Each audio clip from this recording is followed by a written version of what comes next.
मैं चाहता हूं कि गुजराती भाषा नहीं बोल पाता, इसलिए हिंदी में बात करूंगा।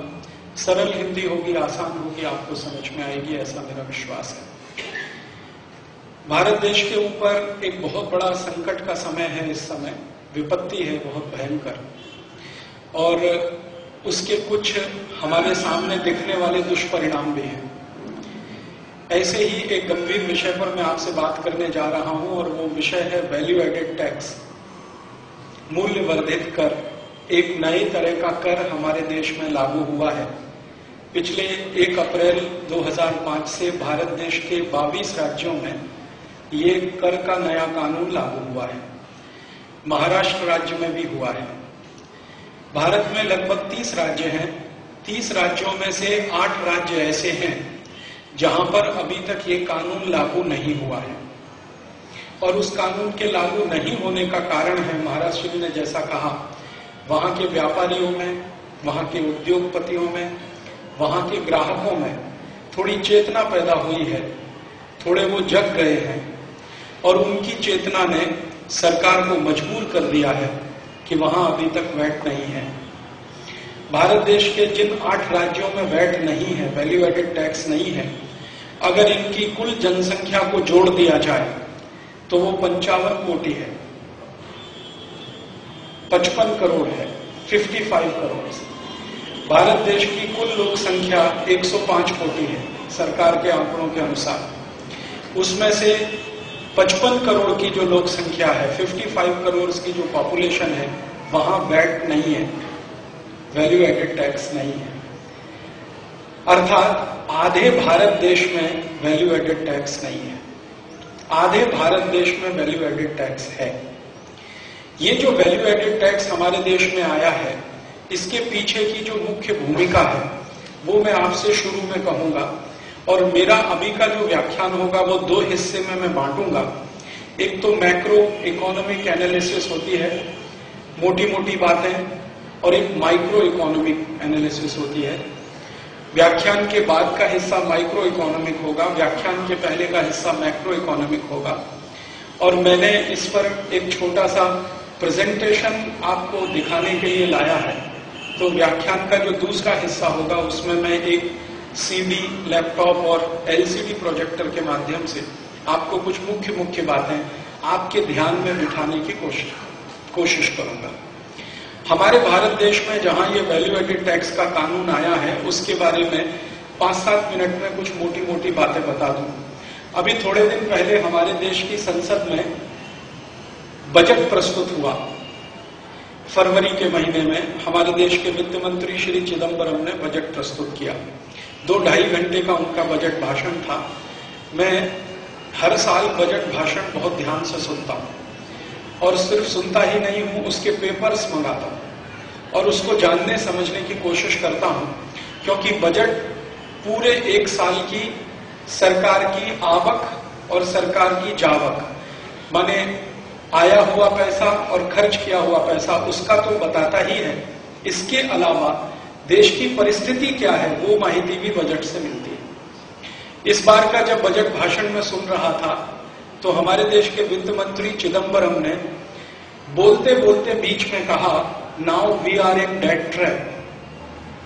बजट भाषण बोलते बोलते बीच में एक वाक्य बोल दिया जो बहुत सरलता से हमारे सांसदों के कान से घुस के दूसरे से निकल गया, जबकि वो निकलना नहीं चाहिए था। उन्होंने बोल दिया, now we are in debt trap. अब हम कर्ज के दुष्चक्र में फंस चुके हैं, ये वित्त मंत्री ने कहा।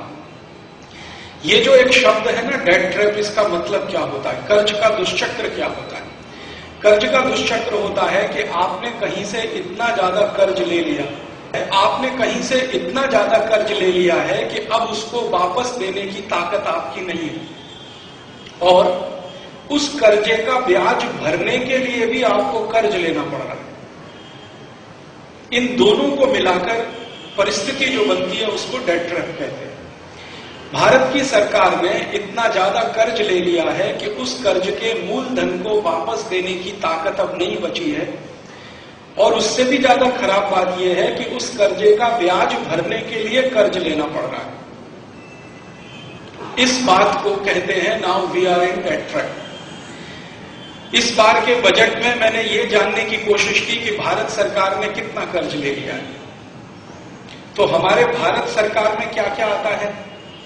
भारत सरकार में केंद्र की सरकार, 30 राज्यों की राज्य सरकार और 30 राज्यों के नीचे जो म्युनिसिपल कॉरपोरेशनों की सरकार होती है, ये तीनों मिलाकर भारत सरकार बनती है।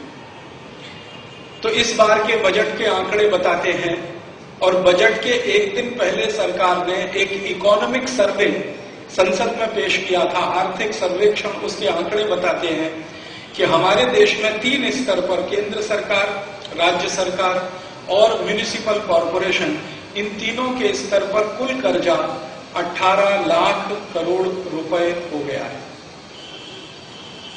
18 लाख करोड़, 18 लाख कोटि। अगर इसको आप कैलकुलेटर में लिखेंगे तो फेल हो जाएगा क्योंकि कैलकुलेटर में सिर्फ 12 अंक आते हैं और इसमें 12 से ज्यादा अंक हैं। 18 लाख करोड़ रुपए के कर्जे का अर्थ होता है हर एक भारतवासी के ऊपर 18,000 रुपए का कर्जा। ये 3 स्तर पर है, केंद्र सरकार, 30 राज्यों की राज्य सरकार और म्युनिसिपल कॉरपोरेशन। केंद्र सरकार के ऊपर लगभग 6 लाख करोड़ रुपए का कर्जा है। राज्य की जो 30 सरकारें हैं उनके ऊपर लगभग 17 लाख करोड़ रुपए का कर्जा है। ये लगभग इतना विदेशी कर्ज हमारे ऊपर हो गया है। अनेक संस्थाओं से ये कर्ज हमने लिया है। विश्व बैंक से लिया है, अंतर्राष्ट्रीय मुद्रा कोष से लिया है, एशियन डेवलपमेंट बैंक से लिया है, अमेरिका से लिया है, जापान से लिया है, जर्मनी से लिया है, फ्रांस से लिया है, स्वीडन से लिया है, स्विट्जरलैंड से लिया है। तमाम पाश्चिमात्य देश, अनार्य देश जिनको हम कहते हैं महाराज श्री के शब्दों के अनुसार, सभी अनार्य देशों से हमने ये कर्ज ले लिया। अब संकट क्या है? हर साल इस कर्जे का ब्याज भरना है। सरकार के खजाने में पैसा नहीं है। महाराष्ट्र राज्य जिसमें आज हम बैठे हुए हैं, इस महाराष्ट्र राज्य के ऊपर 1 लाख कोटि रुपए से ज्यादा का कर्ज हो चुका है, 1 लाख करोड़ रुपए। और महाराष्ट्र सरकार का वित्त मंत्री श्री आर पाटिल ये बात को बार बार कह चुका है कि हमारी जो आमदनी होती है, महाराष्ट्र राज्य से मिलने वाला जो टैक्स है, जो टोटल टैक्स है, रेवेन्यू रिसीट है, वो हमारे खर्चे को पूरा नहीं कर सकता, क्योंकि टैक्स से होने वाली जो आमदनी है वो कर्जे के ब्याज में और कर्मचारियों की पगार में ही खर्च हो जाती है। महाराष्ट्र राज्य के कर्मचारियों की 1 साल की जो पगार है और महाराष्ट्र राज्य की सरकार का 1 साल का जो कर्ज का ब्याज है, दोनों में उनकी आवक पूरी समाप्त हो जाती है। तो विकास करने के लिए उनके पास 1 रुपया भी नहीं है। तो विकास के छोटे छोटे काम करने के लिए भी उन्हें कर्ज लेना पड़ता है, फिर उस कर्जे का ब्याज भरना पड़ता है, फिर उस ब्याज को भरने के लिए नया कर्ज लेना पड़ता है। ऐसा एक दुष्चक्र हमारे देश में शुरू हुआ है। इस दुष्चक्र की सबसे गंभीर बात है कि जिनसे हमने कर्ज लिया है, अब उनकी हर एक शर्त को मानने के लिए हमारी सरकार मजबूर है। हमारे देश के वर्तमान प्रधानमंत्री डॉक्टर मनमोहन सिंह ने अभी बजट सत्र में एक दिन व्याख्यान देते हुए कहा संसद में, लोकसभा में, कि जहां से हम कर्ज ले रहे हैं उनकी शर्तों को मानना हमारी मजबूरी है। हम उनको ना नहीं कह सकते। वो जो भी कहेंगे हमें वैसा ही करना पड़ेगा। वो कहेंगे कि भारत का ये कानून बदल दो तो बदलना पड़ेगा। वो कहेंगे भारत में नया टैक्स लगा दो तो लगाना पड़ेगा। वो कहेंगे भारत के लोगों को जहर दे के मार डालो तो उसकी कोई व्यवस्था करनी पड़ेगी।